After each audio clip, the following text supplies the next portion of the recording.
Hola amigos, ¿qué tal? ¿Cómo están? Mi nombre es Rodolfo del Prado, ¿no?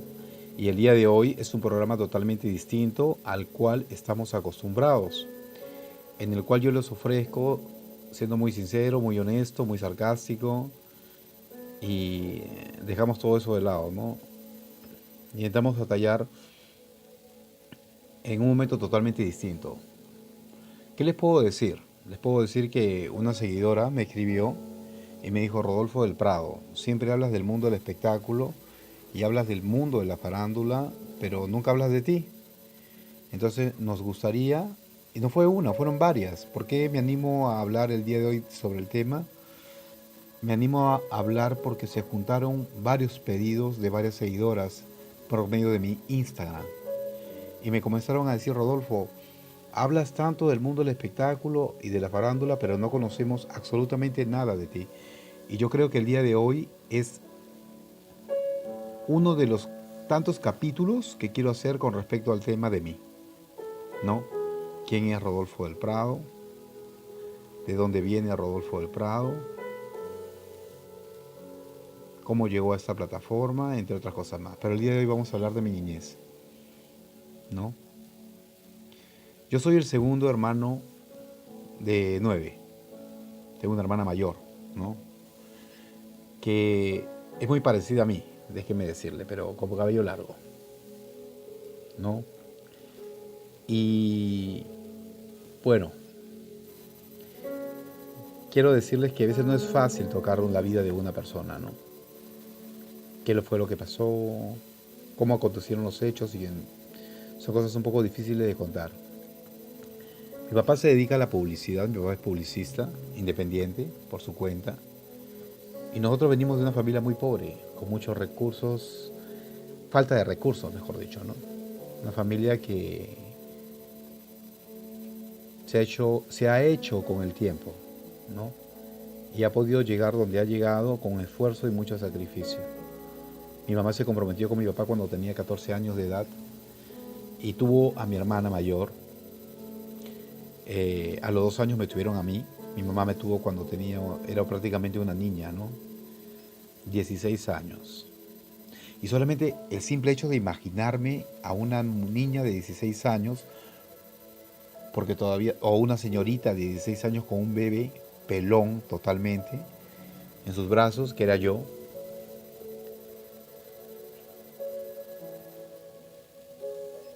me causa ternura. Su cumpleaños de mi mamá es hoy día. Y mi mamá sabe cuánto la quiero.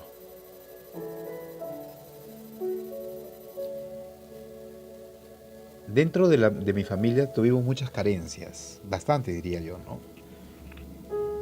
Éramos tan pobres que no teníamos dónde sentarnos, no teníamos una mesa para comer. Dormíamos en una cama casi todos, ¿no? En dos cuartos, en dos piezas de la casa donde crecí. No teníamos una sala, no teníamos un televisor, prácticamente no teníamos nada. Cuando almorzábamos de niños nos íbamos a sentar en un ladrillo, que es para hacer los techos de la casa, y nos sentábamos allí y ahí comíamos sentaditos, uno tras otro, ¿no? Me acuerdo mucho de mi niñez porque Lima tiene un clima friolento y me acuerdo que cuando yo era niño me moría de frío. Mis pies estaban helados. Recuerdo que cuando mi mamá compraba fruta para compartir con nosotros, compraba 1 kilo de uva y nos tocaba 5 uvitas para cada uno. Recuerdo que cuando mi papá no tenía un trabajo muy estable, que digamos, ¿no? Porque era independiente, mi mamá lavaba ropa para la calle. Recuerdo que una de mis hermanas,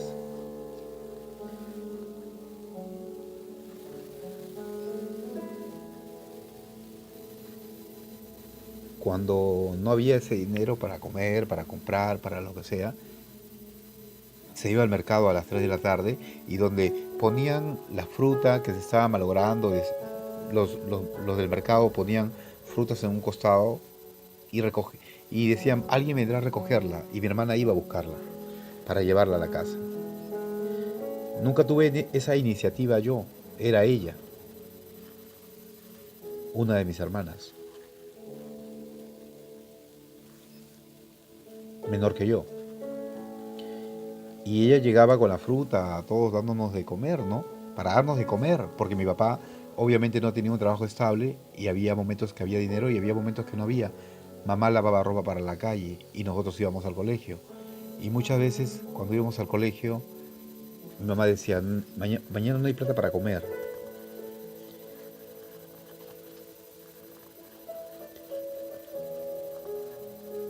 Vayan a dormir. Porque la única forma de quitar el hambre es durmiendo. Y no íbamos al colegio, nos íbamos a dormir. Mi hermana iba al mercado y traía la fruta que se malograba y nos daba, ¿no? Nos repartía a todos un poquito a cada uno. Y nosotros le pusimos mamá a ella, ¿no? Le decíamos mamá. Porque ella traía, iba a buscar, ¿no? Mi mamá lavaba ropa para la calle, había momentos que había momentos que no había. Y muchas veces cuando no había, mi papá se iba a buscar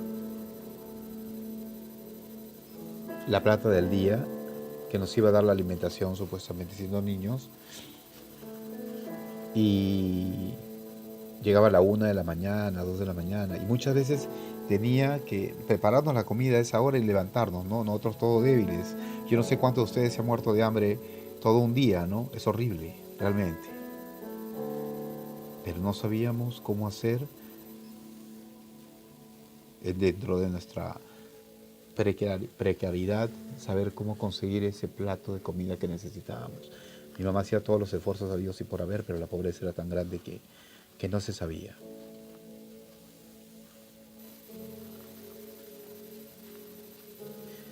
Cuando cumplí 7 años, me dio peritonitis, se me reventó el apéndice, ¿no? Estuve a punto de morir.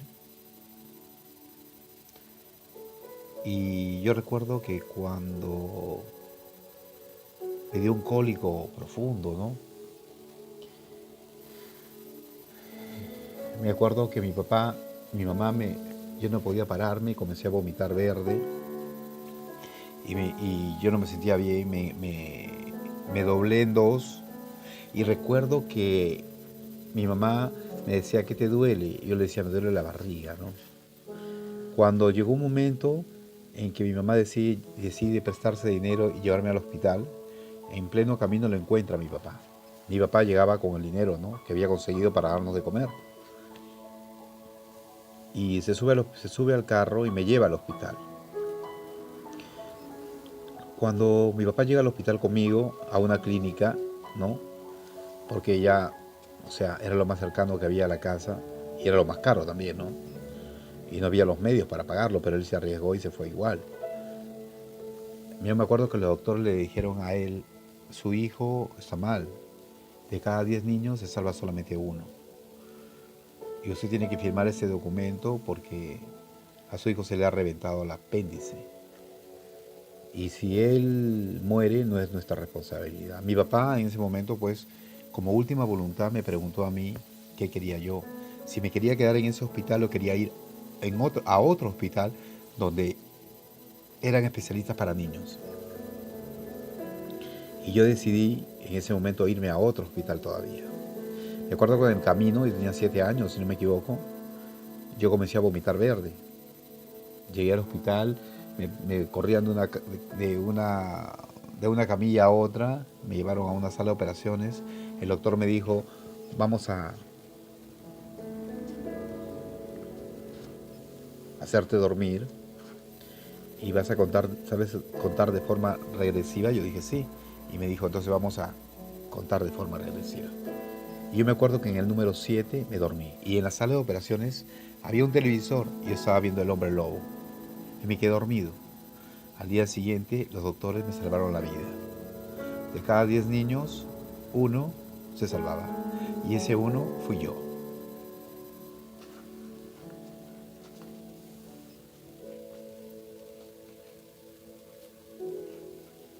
Siem-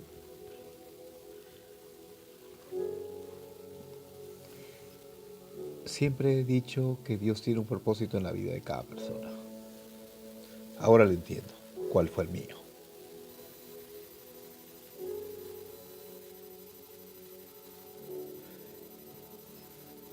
Porque me mantuvo vivo, ¿no? Porque los iba a conocer a todos ustedes y por medio de esta plataforma iba a predicar el Evangelio con sarcasmo y todo. Le iba a decir que yo soy el hijo del rey.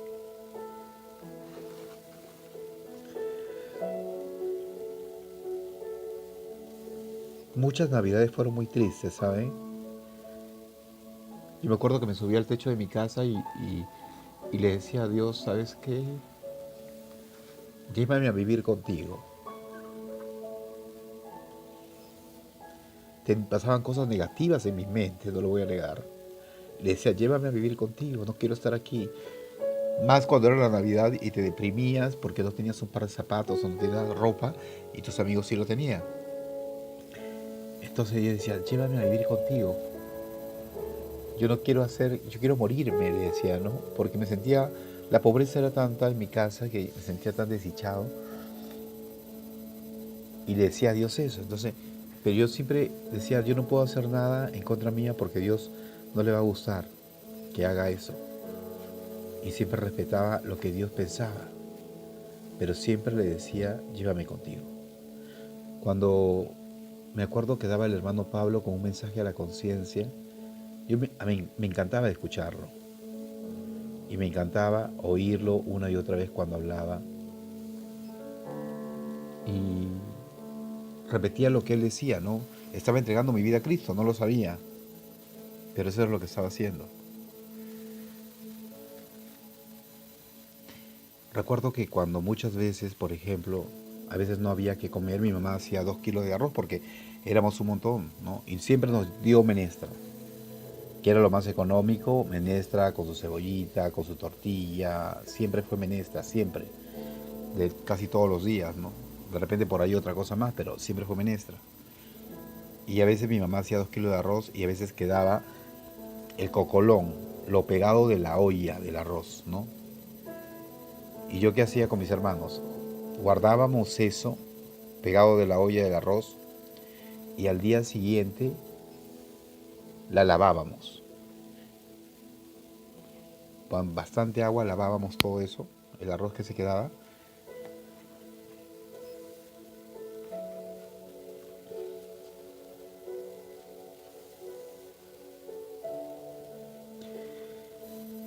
Y juntábamos la leña para prender el fuego, ¿no? Para calentar el arroz, o sea, para secar el arroz en una sartén con la leña que cogíamos, prendíamos el fuego y lo secábamos el arroz. Cogíamos un poco de cebolla, la picábamos, poníamos un poco de aceite en la sartén, freíamos la cebolla y un ají, un poco de ajinomoto, aderezábamos el arroz que habíamos secado y que habíamos lavado con eso, le echábamos un poco de sal y ese era nuestro almuerzo.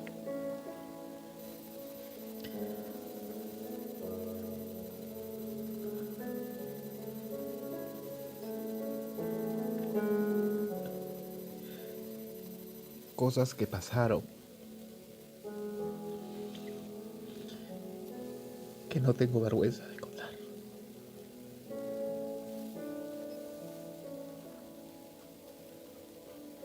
Y que al final me hicieron el hombre fuerte que soy ahora. La persona que valora cada cosa que ha ganado en su vida. Y que valora no solamente cada cosa que ganó en su vida, sino que aprendió a querer al prójimo también. Cada cosa que tengo me la he ganado con esfuerzo y con sacrificio. Y la verdad, en este día le agradezco a Dios por haber vivido lo que viví. Si Dios me diera la oportunidad de retroceder en el tiempo y de elegir dónde nacer, volvería al mismo lugar de mi partida, con mi misma madre, con la misma vida, para ser el hombre quien soy ahora. Rodolfo del Prado solamente es un personaje que cree para tratar, como dicen, pues no siempre, de robarles una sonrisa. Y esta pequeña parte es una parte que quise compartir con ustedes. Y ese es el primer capítulo que hago para ustedes. No me avergüenza de dónde nací y ni de dónde crecí y lo que tuve que vivir para sobrevivir juntamente con mi madre, que es el pilar de nuestra casa y es a quien nosotros debemos agradecer todas las cosas que tuvimos dentro de nuestra necesidad y nuestra pobreza. Con mucho cariño se los comparto. En otro episodio grabaré otra parte más de mi vida. Si ustedes quieren escucharla, solamente me tienen que decir que sí. Rodolfo del Prado les he contado algo pequeñito para mostrarles a ustedes que no necesito vivir de caretas para ser quien soy. Fácil podría venderme de una manera totalmente distinta, pero no es mi realidad. Cualquier persona pensaría que Rodolfo del Prado vino de una cuna de oro, bañada en plata y en bronce, pero no. Fue tan pobre como muchos de ustedes allí.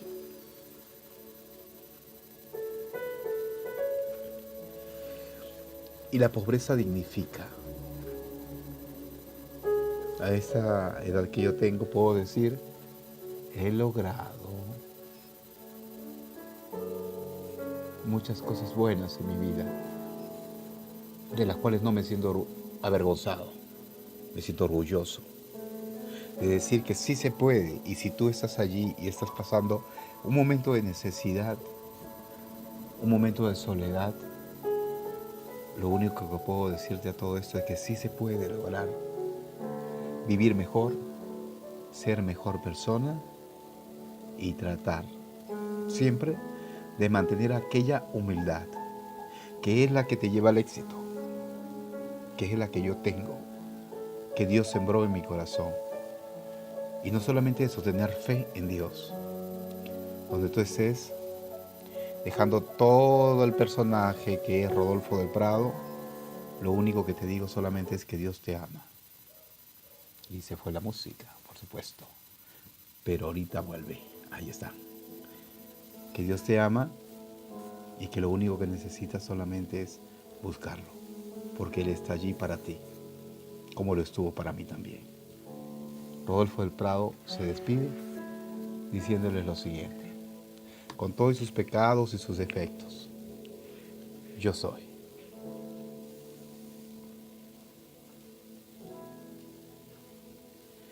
el Hijo del Rey.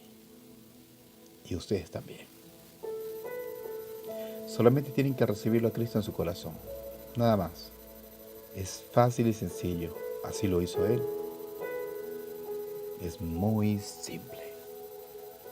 Y me despido, obviamente, con esta primera parte de mi vida, diciéndoles que en la vida absolutamente todo es actitud. Qué pena de dos. Termina siendo menos atroz y que nos vemos. Claro que sí. Hasta la próxima. Bye bye.